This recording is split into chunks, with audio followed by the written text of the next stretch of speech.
Steve and his crew are in Alaska, hunting grizzlies in the snow-covered mountains. And this week, client Jerry Monk is flying into a high mountain spike camp. Will he fulfill his quest for an Alaskan grizzly? Or will Mother Nature freeze them out? Find out this week on Steve's Outdoor Adventures, Alaska Adventure Series.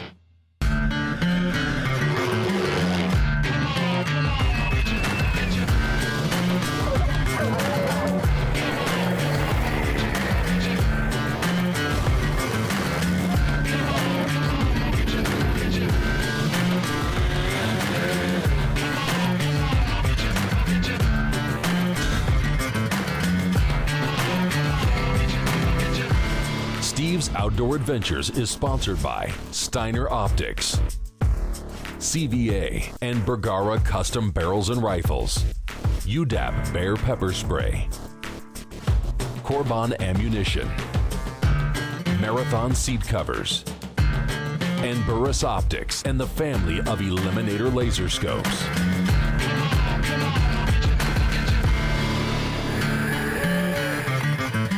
This episode has been brought to you in part by the new DeLorme InReach. Stay safe, stay in touch, and stay in reach.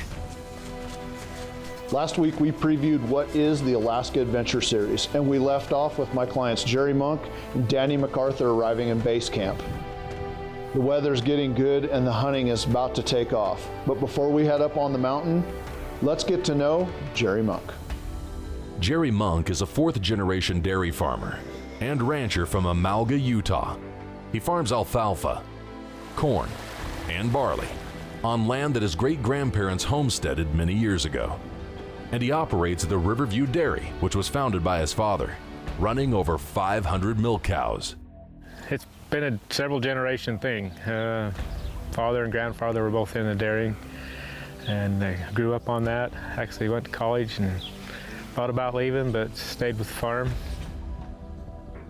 That time of year, late April, is planting time around here, so it was nice to have a family that would cover for me, and I appreciate them, allowing me to have that opportunity. He and his family, which includes 3 sons and 1 daughter, live an outdoor lifestyle and celebrate hunting season as an annual tradition.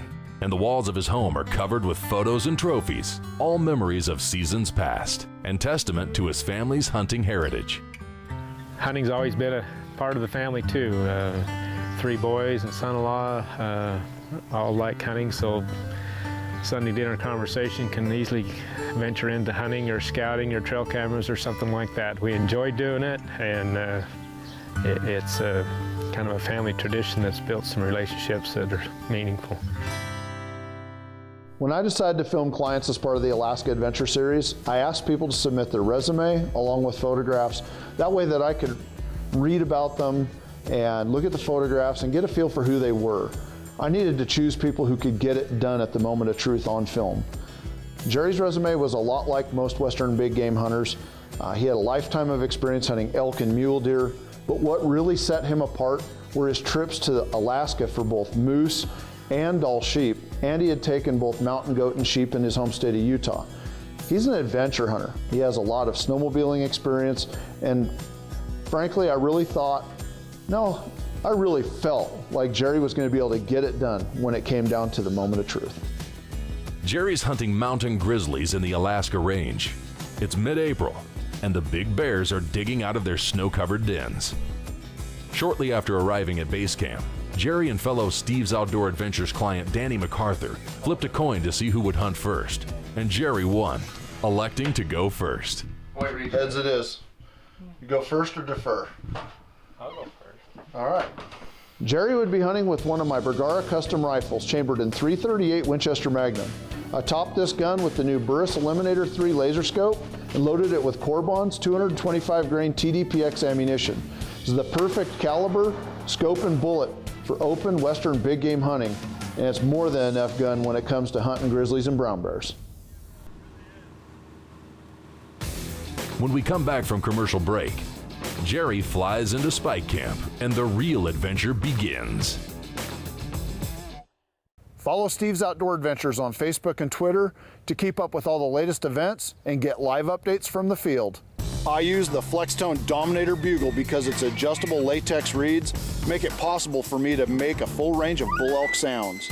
And I finish them off with the easy-to-use bite and blow booty call, the only cow call I've ever used that can make the full range of cow elk sounds. FlexTone, forged by nature.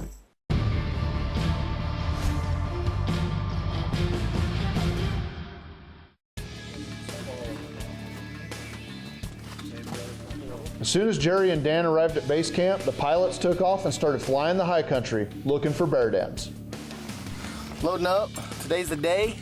We're gonna go find a bear.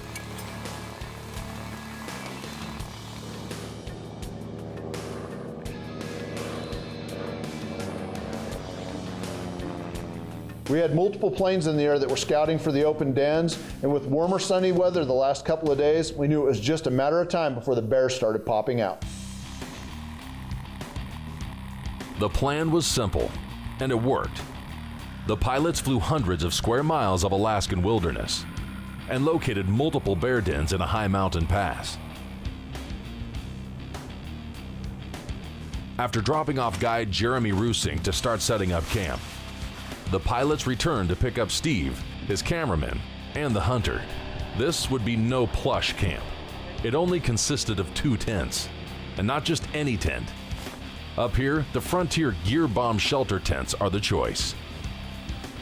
We're always by the book. The law says that you can't fly and shoot the same day, so we got settled in, ate some dinner, and then we were treated to an amazing sunset as we look forward to the next day's hunt. This morning, one time, the first time I woke up and couldn't see a thing, then I came back out a little bit later and then kind of see. Then a couple hours later, I came back out and it was even worse again. Well, I came out about 3, I couldn't see any stars. The next morning wasn't quite what we'd expected. Some bad weather blew in and we couldn't see anywhere down the valley. Holy moly. I gotta figure out what we did during all this bad luck. Went to bed under the stars and woke up to be under the clouds, with snow falling and very low visibility.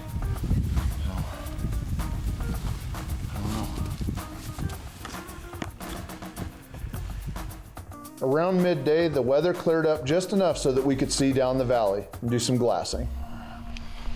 The weather's clearing up a little bit here for us. We can see the bear den rather than sit back a mile. Jeremy made a real smart call here. We're gonna make a move and get down there so we're close enough to move on the bear when he pops out. If he pops out. No telling today. Weather's pretty iffy. But it's better to be in a place where you can do something than in a place where you can't.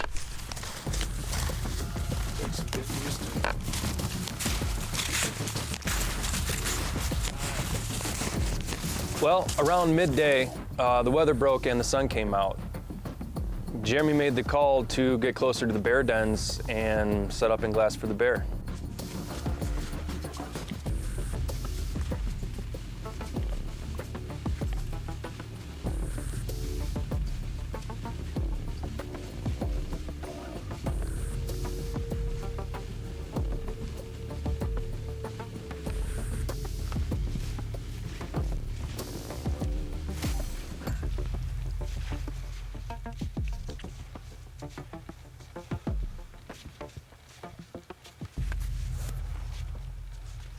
No, we just came over here below the bear den. It's still quite a distance from it, but we're a safe distance from it where we can see it. The sun's starting to come out, get a little bit warmer. If we get lucky, that bear will come out and sun himself, lay outside the den for a while, give us a chance to get in range and get this job done.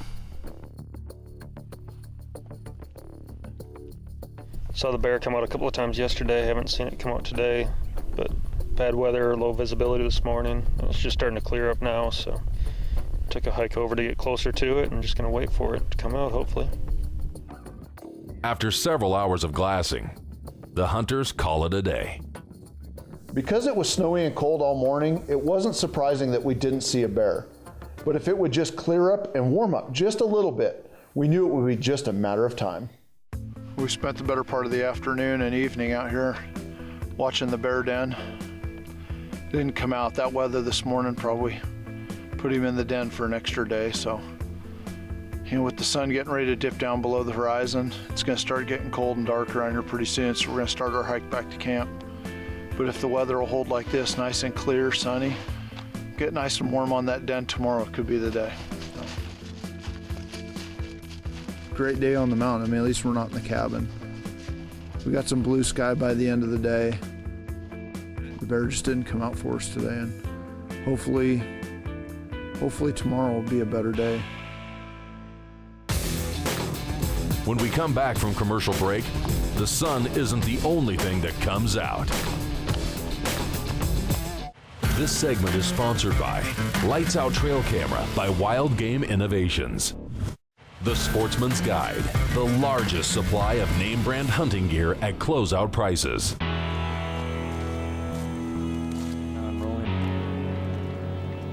The next morning, I received great news from my office on the Delorme Inreach. The weather forecast was for clear, sunny skies and warmer temperatures.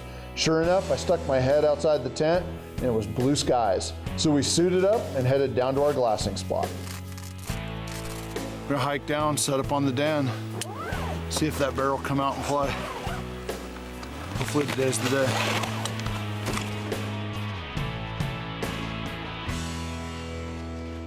We're set up here about 1,000 yards from the bear den. Just right up in the rocks up there. Now it's just a waiting game. You know, it's cold and overcast. We need to get warm enough in the den for the bear to come out. Once he comes out, we got him.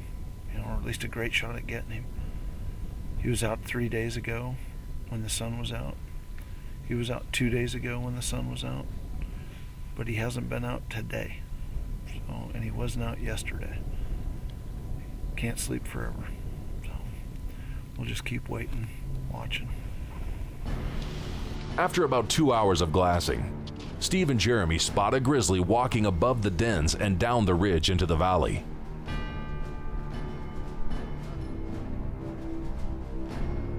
When we spotted that first bear, Dan and I mean, we had a real dilemma. You know, Jeremy wanted to cut tracks after the bear and start going down after it, and we needed to sit down and slow down the process and shoot a little bit. With bad weather coming, you know, we had to film and try and keep up at the same time.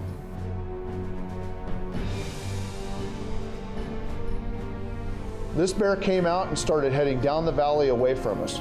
Jeremy and I knew that if we were going to have any chance, we were going to have to get moving. So we packed up our gear and took off. And that's when the bear made the decision to come down our side of the valley wall instead of up and over the top. When we saw this, we moved like wolves and got into position.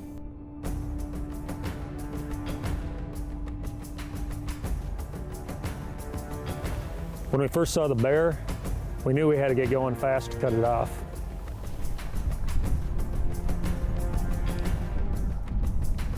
Jeremy's got us up and going in like 5 minutes, and it's full speed ahead, you know, and it's the game's on.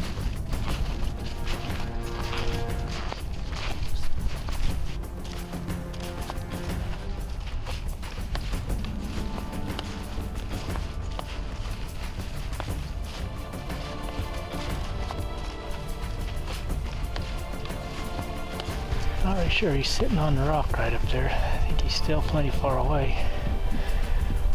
We got him up pinched a little bit as to which way he wants to go, I think. What do you think, Jeremy? I think we just keep on trying to gain on him a little bit, and if he goes left or right, we should be able to get him within range.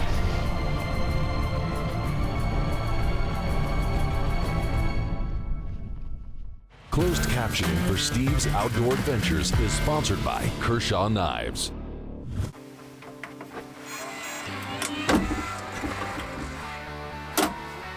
Take the pledge to be a responsible gun owner. I did. When we finally caught up with the bear, Steve and I, we stayed back. We let Jerry and Jeremy and Dan go to document the hunt, and you know, I fired up my DSLR and filmed it from about 200 yards away. The bear tried to go up over the hill, which would have been not good for us. We would have never caught up to it. Luckily, it dropped down to the one spot that we were going to be able to catch it.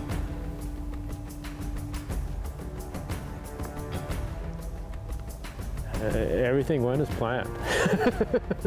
The bear worked right into what worked very best for us to be able to get down and make a play on the bear and get within range to make a decent shot.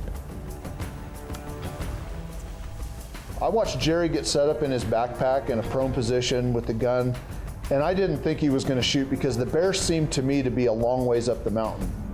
I was wrong. Yeah. Jerry was really confident about the shot.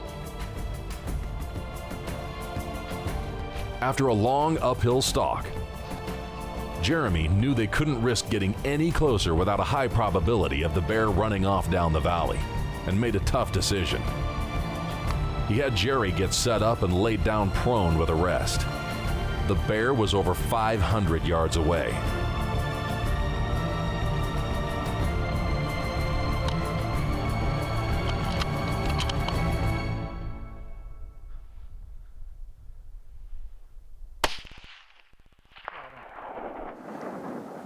Oh, yeah! Put another round in, put another round in. Oh, they got him. He got him. Oh, yeah! Where is he? He's tumbling. He's coming right down the hill at us. He 338'd him, baby. He's down. He's down. I told you I scoped me. Run right down my eye, now my contact's bloody and blurry as hell. Damn. I told you, I knew I was gonna do it. It just felt like I was gonna do it. Hey, it's worth it, isn't it? Oh yeah. That sucker's got a head like a milk jug. I liked the shot. It was a good, easy shot to get comfortable on, other than the scope bit me a little bit. Thank you. Congratulations. Ooh.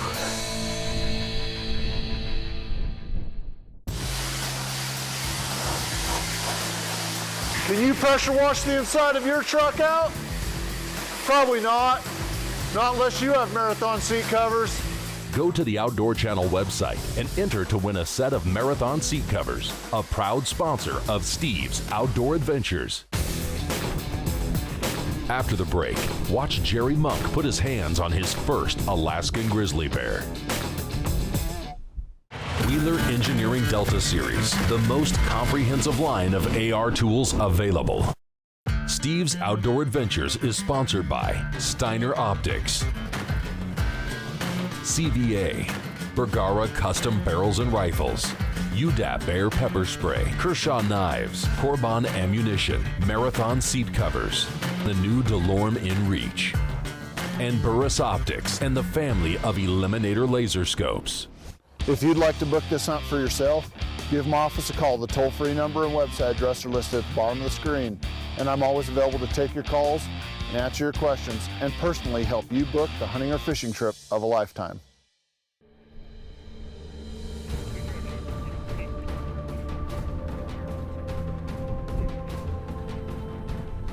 Well, this is how the hunt ends for Jerry Monk. After a 2-mile stalk, put the red dot on him, wham, DRT baby, dead right there. Perfect shot placement. The bear came tumbling off the mountain. The first step and the first tag in the Alaskan series this spring here on Steve's Outdoor Adventures. Couldn't ask for more. We got to get this bear wrapped up and off the mountain. We'll be back up here tomorrow because we got more tags to fill. After Jerry shot his magnificent mountain grizzly, there was still a lot of work to be done. The bear had to be cared for and packed 2 miles back to Spike Camp. It was getting dark and the wind was picking up. It was going to be a cold hike back to camp.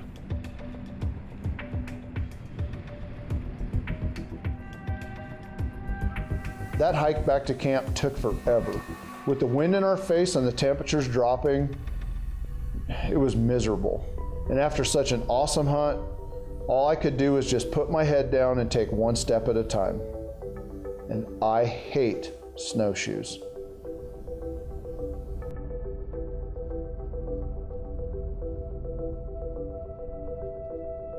Man, I'd have to say that that hike back after Jerry's bear was definitely the toughest day up here for a variety of reasons. Just hiking uphill in snowshoes with the wind at your face. I don't know how fast it was blowing, but it was uncomfortable. because we chased that bear so far down the canyon to get to a point where we could make a shot, we looked back and you could barely see our camp, and it was uphill all the way.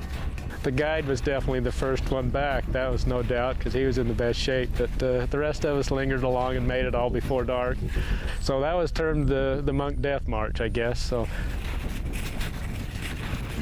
after arriving back in camp, Steve sent out a DeLorme in-reach message to the outfitter and Danny back in Spike Camp, telling them of a bear down and to get Danny up to camp.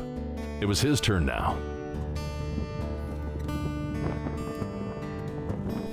The next morning, we flew Jerry Monk out of the high country with his bear.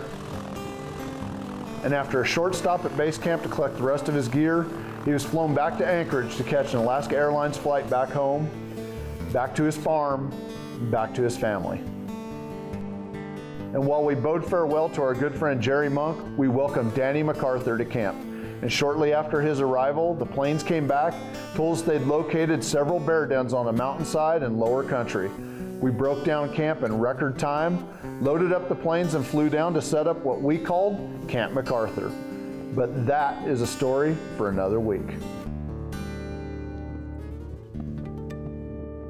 And remember, if this is an adventure that you'd like to book for yourself, give me a call. I will personally take your calls, answer your questions, and help you book the adventure of a lifetime. Unfortunately, that's all the time we have for this week's show. But please remember to join us again next week for another exciting episode of Steve's Outdoor Adventures. While the crew said goodbye to Jerry, their work was just beginning. Their focus now becomes getting Dan MacArthur a bear. Join us next week as the Alaska Adventure Series continues with Part 3.